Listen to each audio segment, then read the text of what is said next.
I'm just going to read for you the first few verses because they're greatly encouraging.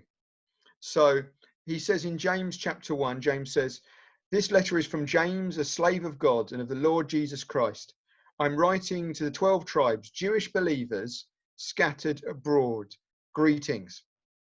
Dear brothers and sisters, when troubles of any kind come your way, consider it an opportunity for great joy. For you know that when your faith is tested, your endurance has a chance to grow. So let it grow. For when your endurance is fully developed, you will be perfect and complete, needing nothing. If you lack wisdom, ask our generous God, and he will give it to you. He will not rebuke you for asking, but when you ask him, be sure that your faith is in God alone. Do not waver, for a person with divided loyalty is as unsettled as a wave of the sea that is blown and tossed by the wind. Such people should not expect to receive anything from the Lord. Their loyalty is divided between God and the world, and they are unstable in everything they do." And we don't want to be unstable.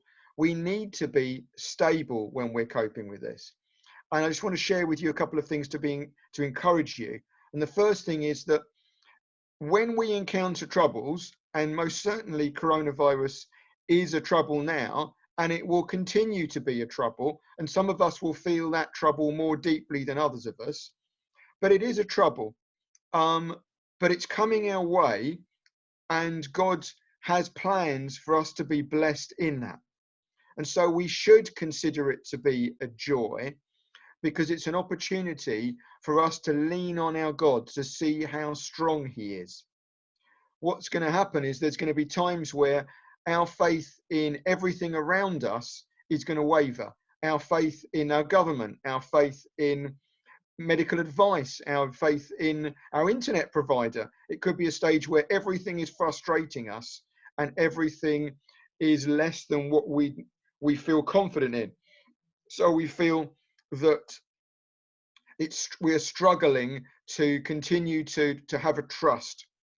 But when we lean on God, God is different, because we will find that sometimes we lean on God as our last resort rather than our first resort. But in difficult times, times of troubles, we find that the only thing left is to lean on God. And he is our best resort, not just our first resort. And it should never be our last resort. Because what happens is, as we lean on him, we find that he answers our prayers, which builds our faith, but also we get stronger. We get some endurance. There's an advert on the TV at the moment. I don't know if any of you guys have seen it. It's for sofas. And on this sofa advert, they've all got little kind of plasticine bodies. But on the sofa advert, there's this big bottom that is bouncing on the sofas. Don't know if you've seen it, this bouncing bottom. Look out for it if you're watching television. And it's to test, and they say we use this bouncing bottom to test these sofas to see if they're going to last for the long term. So it's bouncing on it again and again. And what's happening is it's testing the endurance of that sofa, because they need to have a sofa that's built to last. And so what God is doing is making us built to last, not just for a week or a year, but for the long haul for him on this earth, and also built for eternity too. And so what's happening is we are growing spiritual muscles as we learn to cope with what God is placing in front of us for our good. And so we shouldn't fear the challenges. We shouldn't even fear the sicknesses, because we know that God is building spiritual muscles on us as we grow stronger in him.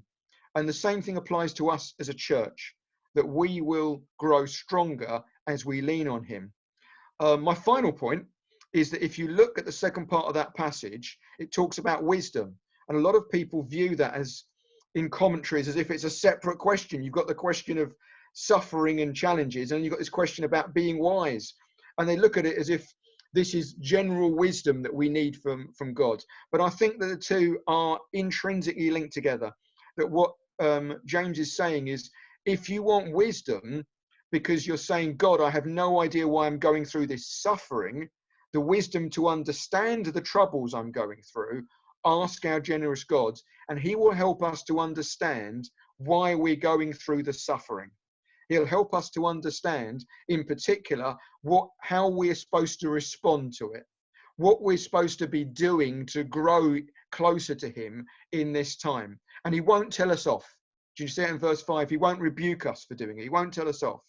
But we've got to ask him, trusting that God is able and willing to look after us and strengthen us, and trust that God isn't a nasty God, and so he's able to spiritually grow us and give us this endurance through the suffering and the challenges and the troubles that we might have. Otherwise, what will happen is every stressful problem, every challenge is going to knock us backwards and forwards like waves in a sea being tossed backwards and forwards, and we will be unstable. So let's rejoice in our God, who uses challenges, troubles, and difficulties to build us and make us stronger for him, because this will be an opportunity for growth for us, an opportunity to grow closer to our God. And that's nothing better than growing closer to Jesus, and also an opportunity to show others and encourage others that don't know Jesus of the love that Jesus has for us.